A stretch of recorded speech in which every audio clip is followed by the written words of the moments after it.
जहां डाबर, पीएनजी और हिंदुस्तान यूनिलीवर जैसी बड़ी कंपनी को 11,000 करोड़ के रेवेन्यू तक पहुंचने में 100 साल से भी ज़्यादा का समय लग गया। वहीं एक देसी ब्रांड जिसे कि एक योग गुरु ने खड़ा किया था, आज के समय में सीधे इन बड़ी कंपनियों को टक्कर दे रहा है। पतंजलि ने मात्र 18 साल के अंदर ही 10,700 करोड़ का रेवेन्यू को अचीव कर लिया है। तो सवाल ये है कि पतंजलि ने आखिर वो कौन सी स्ट्रेटेजी को यूज़ किया जिसके कारण नेस्ले, हिंदुस्तान यूनिलीवर और डाबर, पीएनजी जैसी बड़ी कंपनियों की नींद उड़ गई। और इसके साथ ही हम यह भी समझेंगे कि आगे चलकर पतंजलि ने वो कौन सी गलतियां कर दी जिसके कारण वह आज भी 2017 के प्रॉफिट को बीट नहीं कर पा रही है, आज भी उसी प्रॉफिट के आसपास में है।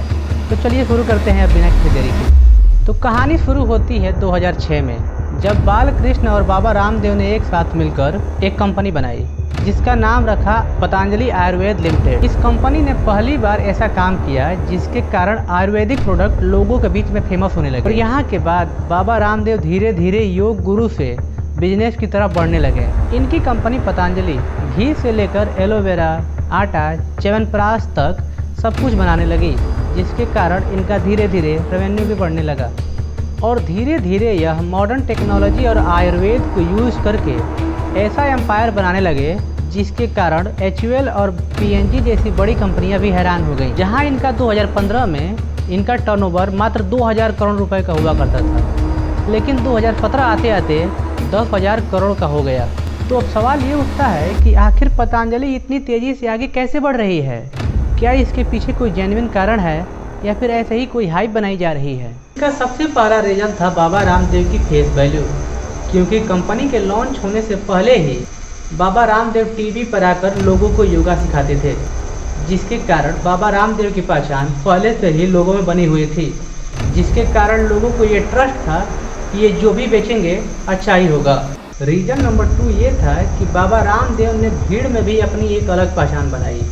जैसे कि उस समय तक मार्केट में ज़्यादातर विदेशी कंपनियों का राज हुआ करता था। यहाँ पर पतंजलि आती है और खुद को स्वदेशी और हर्बल बोल के मार्केट में एंटर कर जाती है। इसके साथ ही गवर्नमेंट द्वारा लाई गई स्कीम जैसे कि मेक इन इंडिया हो गया को तेज़ी से ग्रोथ मिली, क्योंकि इस स्कीम के तहत ज़्यादातर इंडियन कंपनी को ही फोकस किया जाता था। और इसी के साथ बाबा रामदेव ने अपनी पतंजलि को अधिक तेज़ी से ग्रो करने के लिए स्ट्रेटेजी नंबर 3 अपनाई। इसमें पतंजलि ने पूरे भारत देश में 1 लाख से ज़्यादा स्टोर को ओपन किया, जिसके कारण इनका प्रोडक्ट बड़े बड़े शहरों से लेकर छोटे छोटे गाँव तक भी पहुँच गया।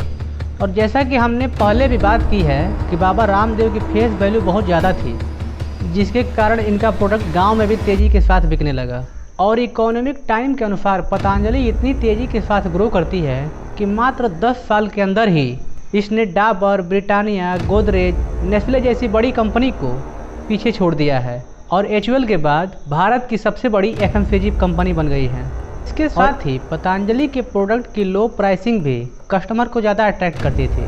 जहां डाबर का शहद 200 रुपये का आता था, वहीं पतंजलि का शहद मात्र 125 रुपये का ही आता था।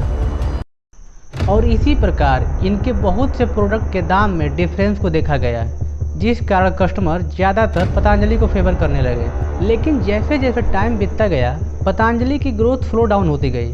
पतंजलि ने फास्ट ग्रोथ के चक्कर में कुछ ऐसी गलतियां कर दी जिसके कारण इनका प्रॉफिट आज भी 2017 को बीट नहीं कर पा रहा है, आज भी इसी के आसपास है।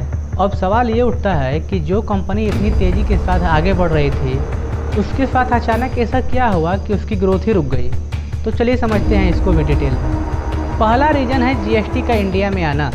दोस्तों, जब इंडिया में GST को लागू किया गया तो उस समय तक पतंजलि इसके लिए रेडी ही नहीं था, जिसके कारण पतंजलि अपने इन्वाइसेस को GST के हिसाब से चेंज ही नहीं कर पाया। रिजल्ट, रिटेलर शॉप पे इनके प्रोडक्ट टाइम पर पहुंच ही नहीं पाए, जिसके कारण इनकी सेल्फ ड्रॉप होने लगी। और दूसरा रीज़न ये बना कि जब भी पतंजलि कोई प्रोडक्ट को लॉन्च करती थी तो इसकी कंपटीटर कंपनी जो थी वो सेम प्रोडक्ट मार्केट में लॉन्च कर देती थी।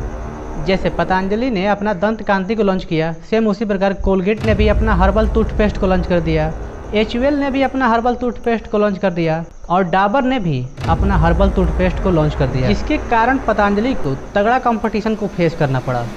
और मेन बात तो तब हुई जब 2017 में हुए क्वालिटी टेस्ट में पतंजलि के 82 प्रोडक्ट में से 32 प्रोडक्ट क्वालिटी टेस्ट को फेल कर गए।